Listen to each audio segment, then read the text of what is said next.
This is the first of a three-part series. Something old, something new, the criminal enslavement of 500,000 Black colonials, and Afrofuturism in the 21st century, by Larry Kenneth Alexander. Our preeminent American labor force was the 500,000 Black English colonials who were enslaved and became the cornerstone of the nation's slave-based economy after the Treaty of Paris in 1783. Their unpaid and exploited labor was central to America's political, economic, social, cultural, and technological transformations. These unsung Black English colonials were the backbone of America's labor force, and their historical recovery serves as a propitious and proper breakpoint for Afrofuturism, a cultural and artistic movement that blends science fiction, history, and speculative politics to reimagine Black identity, agency, and futures by framing such imaginative narratives and works as competitive speech forums, debates, and public policy discussions. Under the Treaty of Paris, these 500,000 Black English colonials were legally free British subjects, and they should have been set at liberty. However, fearing national disunity, the U.S. Congress yielded to the demands of influential slaveholders who claimed them as chattel property, denying them their rightful freedom. As a result, they and their descendants remained enslaved until the ratification of the 13th, 14th, and 15th Amendments abolished the institution of slavery in the United States, and then they were summarily victimized by sharecropping and Jim Crow laws. The prevailing claim that these 500,000 Black Englishmen were legally enslaved when independence was declared, based on colonial slave codes and Negro laws, is historically inaccurate. This narrative relies on the untested assumption that colonial slave codes were codified laws and that slavery was a lawful practice in the 13 colonies when America declared independence in 1776. However, this claim overlooks critical legal and historical realities. The idea that influential white patriots lawfully owned these Black colonials due to colonial slave codes and Negro laws has long been accepted without scrutiny. This prompted me to challenge the historical narrative and move the discourse beyond its well-worn assumptions. My approach was rooted in first principle methodology, stripping away preconceived notions and questioning fundamental beliefs. I began with a foundational legal inquiry. What act of the British imperial government granted the 13 American colonies the legislative authority to enact slave laws? To answer this, I examined the legal framework of colonial governance, starting with colonial charters, which established a bicameral legislature under the authority of the British Crown. These charters required royal approval and mandated that all colonial laws align with English law. Additionally, I analyzed legislative acts of the British government and Parliament that defined and regulated colonial legislative authority. As Stanley M. Elkins noted in Slavery, a Problem in American Institutional and Intellectual Life, the study of colonial slavery as a distinct academic discipline was underdeveloped when the United States emerged in 1776. He emphasized that English law was the discipline best suited to impose objective standards on slavery scholarship, citing England's rule of law as a fairly good and dependable tradition. This led me to investigate England's Magna Carta, 1215, English common law, and key legal precedents to determine whether colonial American slavery had any lawful basis. My research uncovered the American Colonies Act of 1766, commonly known as the Declaratory Act, which legislatively nullified any colonial law that denied and questioned Parliament's supreme legislative authority. This had profound implications for colonial governance, including colonial slavery, a decade before the Declaration of Independence. Further, England's Court of the King's Bench affirmed Parliament's legislative supremacy over colonial slavery in the landmark Somerset v. Stewart decision, 1772, ruling that slavery was not allowed and approved by the law of the kingdom. In response to growing colonial unrest, Britain enacted the Intolerable Acts, exacerbating tensions that led to full-scale rebellion in April 1775, and ultimately, the Declaration of Independence in July 1776. The Declaration of Independence became the nation's seminal legal document when the Founding Fathers proclaimed independence. Notably, it accused King George III of having abolished our most valuable laws, a grievance acknowledging that the British imperial government had exercised its supreme legislative authority, including abolishing colonial slave codes before America declared its independence. Further supporting my thesis is that America's first Congress and all 13 state legislatures adopted English common law despite Thomas Jefferson's warnings. Jefferson had sought a complete break from English jurisprudence, fearing it would undermine hereditary slavery. However, Congress chose to formally adopt Anglo-Saxon jurisprudence in English law, effectively reaffirming the legal precedent established by the Somerset decision, which ruled that slavery lacked lawful standing. It is significant. The English doctrine, "No man is above the law, and no man is below it, nor do we ask man's permission when we ask him to obey it." Obedience to the law is demanded as a right, not asked as a favor, was the cornerstone of Anglo-Saxon jurisprudence during colonial times.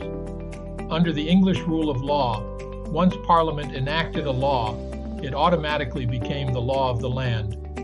Parliamentary sovereignty explains why there were no limits on Parliament's power and authority or immunity from repeal by future acts.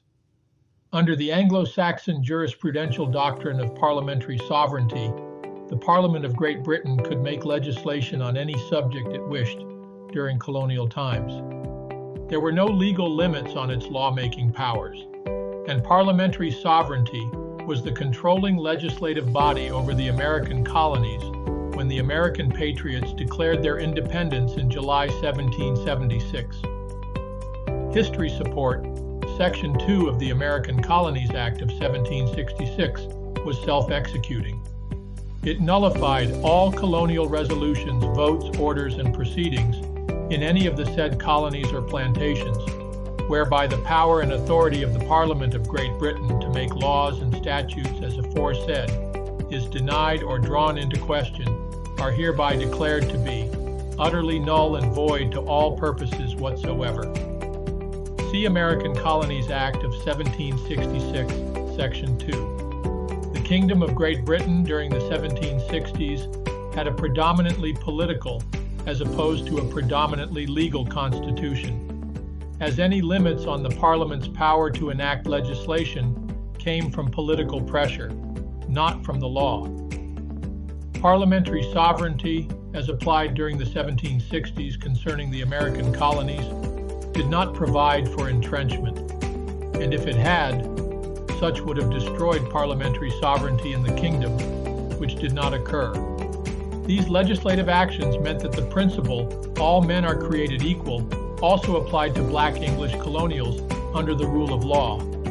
Moreover, since Parliament abolished colonial slave laws in 1766 and the Somerset decision in 1772 affirmed Parliament's supreme legislative authority over slavery and had declared slavery was not legally sanctioned in the kingdom, the 500,000 black colonials were not the lawful property of influential white patriots when independence was declared in 1776.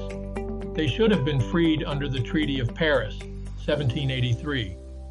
The United States' adoption of English common law and the Magna Carta, which rejected slavery, further invalidated any claim that colonial slave codes were legally binding. Consequently, the Founding Fathers had no legal right to continue the enslavement of these black Englishmen. In this sense, Jefferson's warning that Congress had mangled the Declaration of Independence by preserving English law proved prescient. America's embrace of Anglo-Saxon legal traditions purposefully devastated any legal justification for hereditary slavery. My research yielded 4 critical historical rediscoveries. 1. The American Colonies Act of 1766 abolishment of all colonial laws that denied and questioned Parliament's supreme legislative authority included colonial slave codes and Negro laws. 2. The Declaration of Independence's acknowledgement that King George III had abolished colonial laws, fundamentally altering governance structures. 3. Thomas Jefferson's unsuccessful effort to prevent Congress from adopting Anglo-Saxon jurisprudence, an English legal precedent that would have provided a clean break from British jurisprudence. 4. Jefferson's 1785 reflections on the harmful and corrosive moral and societal consequences of American slavery. The historical record, reinforced by legal precedent, confirms that slavery was not allowed and approved in the American colonies in 1776, since Parliament abolished colonial slave codes and Negro laws in 1766, and the Somerset decision affirmed parliamentary sovereignty in 1772, and also declared slavery in the kingdom lacked legal standing. Thus, the 500,000 black colonials were not lawful slaves when independence was declared in July 1776. Instead, their continued bondage after independence was an extra-legal act of systemic oppression, defying both British and American legal traditions.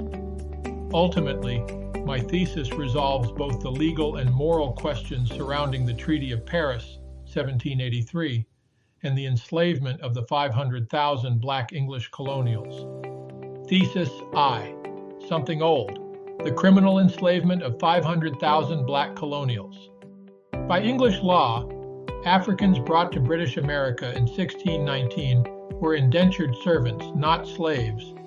The colonial government of Virginia was enforcing English law. Under English jurisprudence, slavery was expressly prohibited on British sovereign soil, as established by the Magna Carta, 1215, and England's common law. Colonial British officials were bound by law to adhere to and enforce English legal principles as mandated by their colonial charters. Any attempt by a British government official to exercise legislative power in violation of English law was deemed a personal act devoid of legitimacy and void ab initio.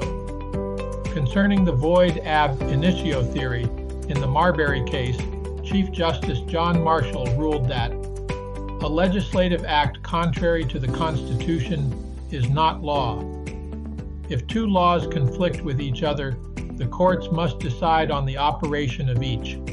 Those, then, who controvert the principle that the Constitution is to be considered in court as a paramount law are reduced to the necessity of maintaining that courts must close their eyes on the Constitution and see only the law.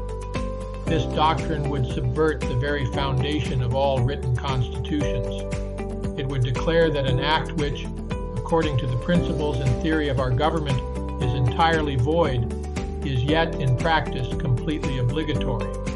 It would declare that if the legislature shall do what is expressly forbidden, such act, notwithstanding the express prohibition, is in reality effectual. It would be giving to the legislature a practical and real omnipotence, with the same breath which professes to restrict their powers within narrow limits. It is prescribing limits and declaring that those limits may be passed at pleasure. Thus, the particular phraseology of the United States confirms and strengthens the principle, supposed to be essential to all written constitutions, that a law repugnant to the Constitution is void, and the courts and other departments are bound by that instrument. Marbury v. Madison, 5 U.S. 137, 1803. 5 U.S. 137, Cranch, 1803. The same was true regarding the limitations placed upon colonial assemblies within the American colonies as their legislative followed by virtue of the colonial charter and the English law. Further, under the English Constitution in English, colonial governments and especially colonial assemblies were not granted the legislative power to authorize any form of slavery within the American colonies because of the English Magna Carta of 1215, and since bicameralism was a core constitutional safeguard. Such power resided exclusively with the British Parliament. During the English Civil War in the early 1640s, colonial America's legislative assemblies, particularly the lower houses of its bicameral legislature, exceeded their legislative authority and enacted unlawful slave codes and Negro laws. This included the hereditary slave ordinance of Partus Sequitur Ventrum in 1662, which condemned the children of black women to lifelong servitude. These extra-legal measures spread throughout the 13 American colonies and the Atlantic World Society. Following the Glorious Revolution of 1688, the English Bill of Rights, 1689, reaffirmed Parliament's supreme legislative authority and granted fundamental human rights to all English subjects, reinforcing habeas corpus protections. After King George III ascended to the throne in 1761, tensions between the American colonies and Britain led Parliament to reassert its authority through the American Colonies Act of 1766, Declaratory Act. This act legislatively abolished all colonial American laws that denied and questioned Parliament's supremacy, including colonial slave codes, Negro laws, and hereditary slave ordinances. The act's broad nullification of colonial laws became a central grievance in the 1776 Declaration of Independence. Significantly, in colonial times, Parliament comprised of the King, the House of Lords, and the House of Commons. Legal scholar A.V. Dicey, in Introduction to the Study of the Law of the Constitution, affirmed that Parliament's legislative power was absolute. Parliament, under the English Constitution, had the right to make or unmake any law whatsoever, and further that no person or body is recognized by the law of England as having a right to override or set aside the legislation of Parliament. This principle of parliamentary sovereignty made Parliament the supreme law-making authority in the Kingdom of Great Britain, capable of enacting or abolishing any law. England's Court of the King's Bench reaffirmed Parliament's legislative sovereignty in Somerset v. Stewart, 1772, ruling that slavery required explicit authorization, positive law, a power reserved solely for Parliament.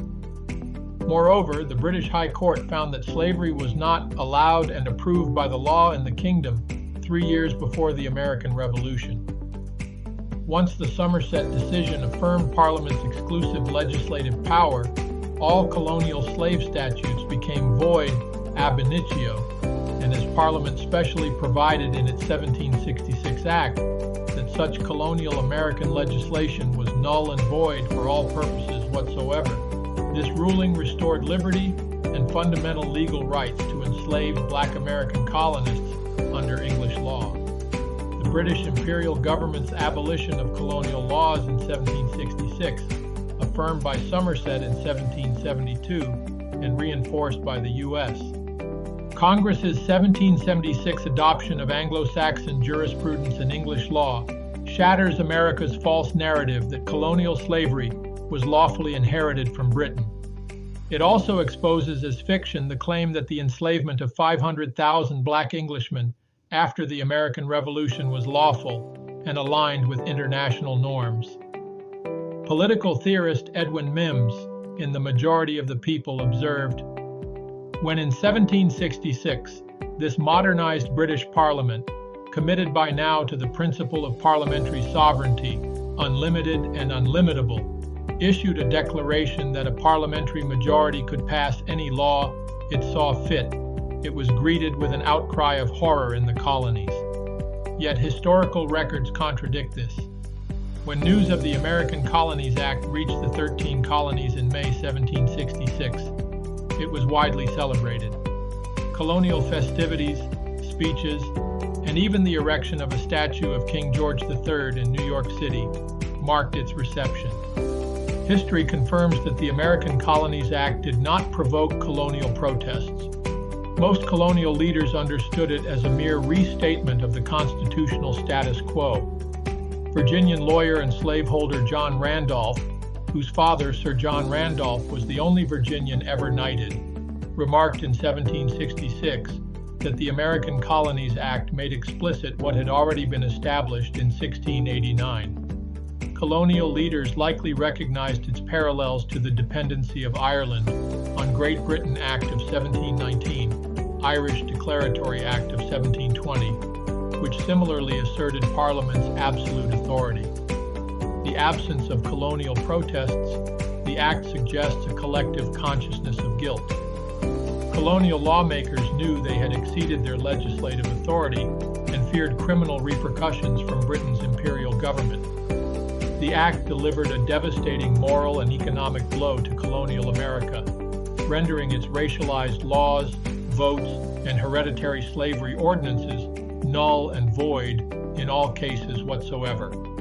18th century newspapers were the primary source of news and propaganda, yet it took nearly 2 years before anyone criticized the American Colonies Act, and it was John Dickinson's Letters from a Farmer, 1768, published in the Boston Chronicle, which tepidly dismissed its impact, calling it a barren tree that cast a shade and dread over the colonies, but yielded no fruit. However, 3 key points clarify the act's effect on colonial slavery. Salutary neglect did not exempt colonial American assemblies from their legal and contractual obligation to adhere to English law. Under each colonial charter, the colonial American officials were obligated to apply English law, and all colonial legislative acts not adhering to English law were void from inception. The American Colonies Act's nullification of repugnant colonial legislation for all purposes whatsoever merely formalized this long-standing principle. The void ab initio principle rendered all colonial slave codes legally non-existent. Parliament's nullification of unconstitutional colonial statutes retroactively restored the legal status quo ante, returning enslaved black colonists to their rightful status under English law. Supreme legislative power belonged exclusively to Parliament, and any colonial attempt to establish positive law regarding slavery was unlawful from the outset. As Norton v. Shelby County, 1886, later affirmed, an unconstitutional act is not a law. It confers no right. It imposes no duties. It affords no protection. It creates no office. It is in legal contemplation, as inoperative as though it had never been passed. Colonial assemblies lacked the legal authority to enact slave laws. Meanwhile, Thomas Jefferson petitioned America's first Congress to reject English law and adopt Roman law, which permitted hereditary slavery. Congress refused and instead codified Anglo-Saxon jurisprudence and English law in July 1776, a decision mirrored by all 13 state legislatures. These actions dismantled the legal framework for America's claim that 500,000 black colonists were lawfully enslaved and were beyond the reach of the Declaration of Independence. The American Colonies Act of 1766, coupled with the Somerset decision and Congress's formal adoption of English law, permanently foreclosed any legal justification for the enslavement of the 500,000 black English colonials after the Treaty of Paris of 1783, as Jefferson lamented that Congress had mangled the Declaration of Independence because, in his view, these legal developments invalidated racial slavery and made the post-revolutionary exploitation of black colonists an indefensible crime. Ultimately, America's core ideals, being a nation of laws and equality under the rule of law, were wholly compromised by its extra-legal continuation of slavery after 1783. See my next video, Part 2, for continuing this discussion.